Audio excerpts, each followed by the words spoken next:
দমদম। একটা সময় ছিল যে কলকাতা মেট্রো চলতো টালিগঞ্জ থেকে দমদম। মানে পুরনো কলকাতাবাসীরা বলতেন যে কলকাতার এক প্রান্ত হলো টালিগঞ্জ, অন্য প্রান্ত হলো দমদম। এই পর্যন্তই কলকাতা। কিন্তু সে যুগের কলকাতা, মানে যে যুগে কলকাতা প্রতিষ্ঠা হচ্ছে, সেই যুগে কিন্তু দমদমকেও কেউ কলকাতার মধ্যে ধরতো না।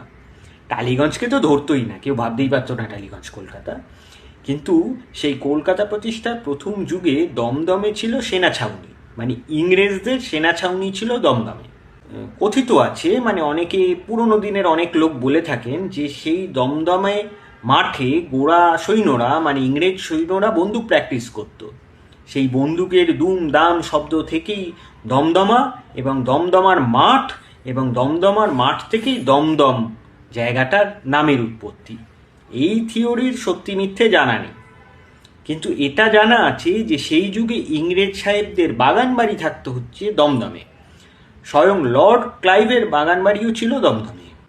সেই যুগের ইংরেজ সাহেবরা উইকেন্ডে, মানে শনি রোববার কলকাতার ভিড় ভাড় এড়াতে চলে আসতেন দমদমে বাগান বাড়িতে উইকেন্ড কাটাতে। ভাবা যায়, উইকেন্ড ডেস্টিনেশন দমদমে, ভাবা যায় না? যাই হোক, ইংরেজ ছাড়াও অন্যান্য ইউরোপীয় জাতিরও বাস ছিল দমদম অঞ্চলে।